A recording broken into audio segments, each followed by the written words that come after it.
Alex fucking Pereira is a killer, man. A fucking killer. You know when people call someone a killer, they're like, it's a figure of speech, this guy is a killer, this guy is a killer. You throw the word around all the time when you see a good fighter and has a good performance. Nah, Alex Pereira is a killer for real. I'm telling you, this guy is just, man.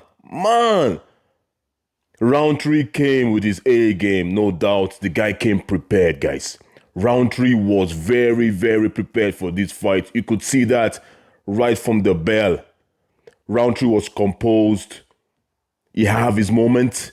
Alex Pereira had his moments. Alex Pereira was investing on the legs very early. Rountree didn't throw one single kick in the first and second round, I think. I don't know why he didn't throw the kicks. He's supposed to be a Muay Thai fighter. You're only using your hand. You're gonna use your kicks as well. At least try and use your kicks. Anyways, the first round, they had their moments. Second round, they both had their moments. Then from the third round, Alex Pereira was getting better. As the fight was going on, the guy knew exactly what he was doing. And he never stopped to press the gas all through from the first round. He kept putting pressure on Rountree. Rountree had his moments. He blisters in. Alex Pereira goes back, tries to avoid the clean shot. Rountree throwing the overhand. Rountree trying to clip him. Alex Pereira was aware of it. Smart and pulls back. Guys, Rountree came with his A game. I'm telling you. Third round then, Alex Pereira, man.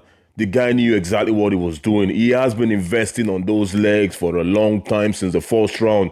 Rountree's legs were aching. You could see Rountree's legs, man. I don't know how he took so many shots, and I don't know why he didn't address that. As a Muay Thai fighter, I thought he would be able to address that, check most of the kicks. But anyways, Alex Perira, he doesn't even telegraph these kicks. That's the problem. They just come like this. Those kicks just come like this. Those calf kicks, man. That guy is something else. Rountree again had his moment in every round. Then the fourth round came, guys. Alex Pereira just turned it on. It's like the guy was patient. Alex Pereira actually mentioned it.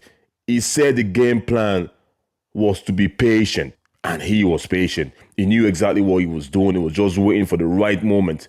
The fourth round came. He smelled blood. When that guy smells blood, you're done. You're absolutely done.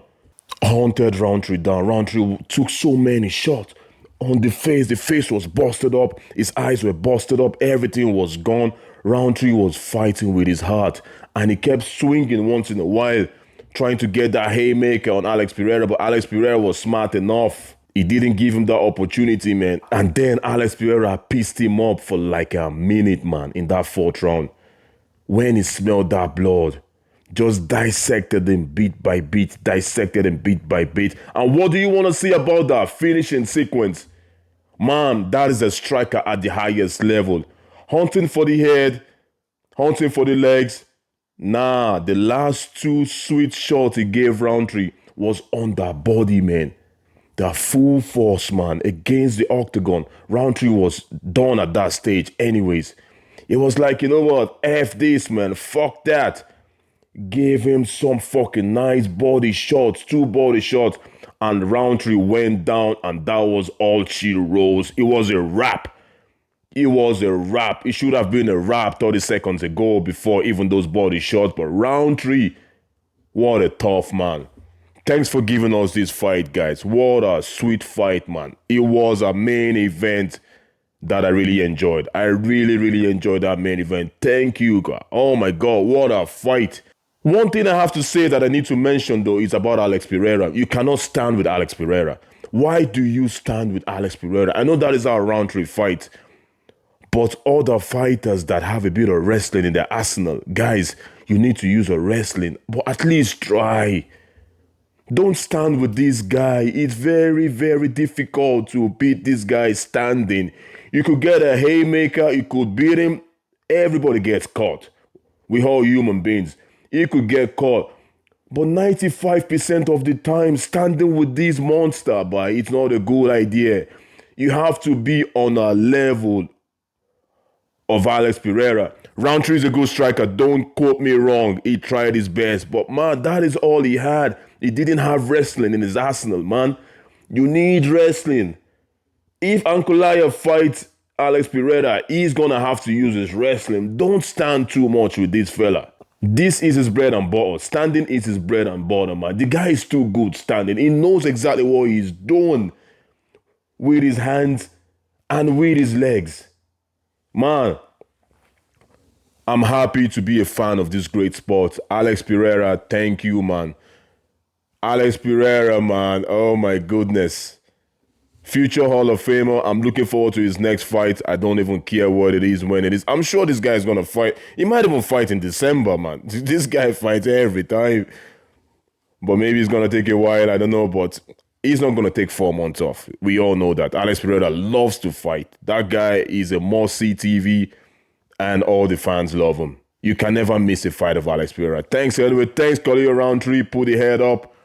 Go back to the drawing board. That was a great fight. Thanks, guys. Oh, my goodness. UFC 307 had some really great fights. I actually enjoyed that card, man. Even the prelims, I enjoyed that a whole lot, man.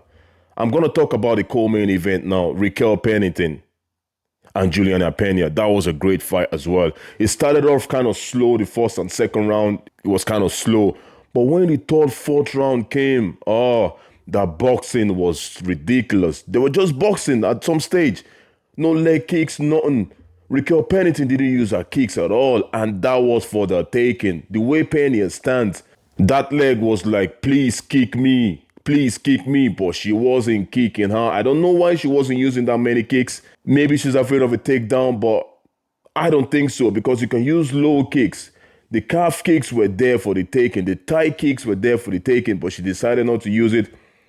Anyhow, I think that costed her the fight. The fight was very close. I thought if she had made use of those kicks even better, she definitely would have had an opportunity to win that fight, because it was a very close fight. Even the judge's decision, it was very close. Very, very close. But either way, I'm not mad at it. Whoever won that fight, whoever they gave that decision to, doesn't really matter. There was no clear winner for me. They both did great. The fourth and the fifth round, they were both giving it. Raquel Pennington, she brought that A game in the fourth and fifth round.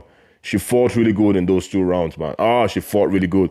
And Pena, tough woman. Wow. You're going to have to do something spectacular to take her out of there. Like, you really need to. You just can't do 1 or 2 things to take Pena out of there.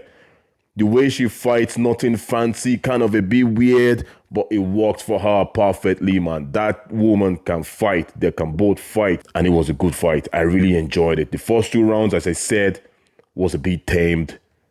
They were kind of being really careful, that kind of a way. Of course, Pena had some good takedowns. She was able to get the side control in the second round when she took Pennington down. That was a good moment. She was able to keep her there for a while.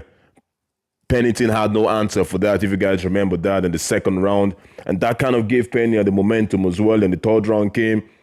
She got a takedown as well in the third round, if my memory serves me right. And that was a beautiful one as well. But Pennington, man, I like the way she strikes. She's tough. I actually like the way Pennington fights. I'm not going to lie. I really enjoy her striking, except no leg kicks, though. She needs to use more of those leg kicks. If she can incorporate more leg kicks, she would be better than she is, I think, in my opinion. But thank you, girls, man. That was a great fight. I really enjoyed this UFC 307. Not that many finishes, but god damn it, it was a very good card. There's some other fights that I would like to mention on this card. I would like to mention the legend Jose Aldo. Jose Aldo versus Batista. That was a good fight. The pressure on Batista. That guy keeps coming forward, man.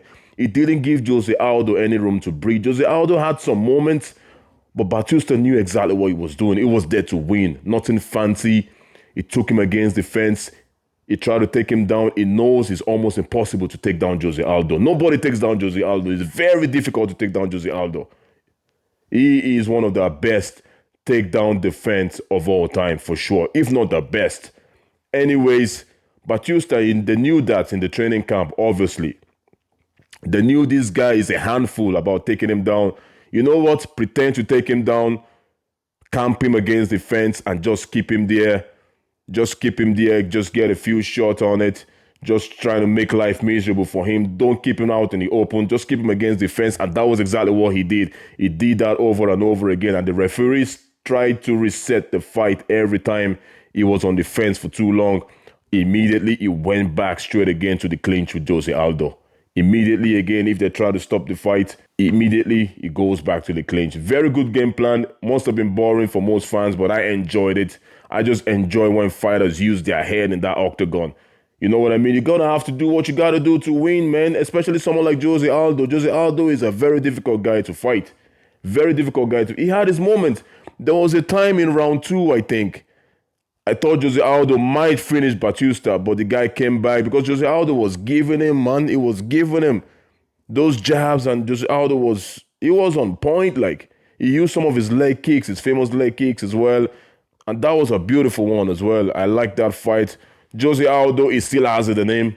Obviously, not going to be a champ. We don't even want Jose Aldo to be a champ anymore. We just want him to keep giving us good fights. Batista, man, fair play to you. I'm looking forward to see your next fight. And he's only 31. He still has a couple of years to go. Interesting mix in that division. That bantamweight division is a hell of a division, I'm telling you. From top to bottom. The top 20 fighters in that bantamweight division. It's crazy, man. That is probably the hardest division at the moment. It used to be lightweight. But bantamweight is probably taking over now. I'm going to tell you that much. Anyways, that was another fight that I really enjoyed. What can you say about Kevin Holland? Oh, my boy, Kevin Holland, man. These things happen in fights, man. You get freaky injury and then fight is gone. But I have to give it to Roman Dolidze, though. He made that happen to Kevin Holland. He took down Kevin Holland. Kevin Holland was fighting okay, striking. He took him down. Kevin Holland was a bit scrappy on the floor. You know what Kevin Holland does. He tries to get submission when he's on the bottom. Kevin Holland was being Kevin Holland. He was being safe. You know, he had the body lock on Roman Dolidze. He didn't want him to cause so much damage while he was on the bottom. He did a good job at that. But that can only last for so long. He tried to get an armbar and then he twisted his ribs somehow. It was an awkward scenario. Like, it was like, what's going on? I didn't even understand what was going on. Nobody did. Even the commentary was like, what's going on here? And then before you know it, man, Kevin Holland couldn't go back. The round was over. I don't know how he survived those flurry of punches from Roman Dolidze because his ribs was gone and he just kept blocking.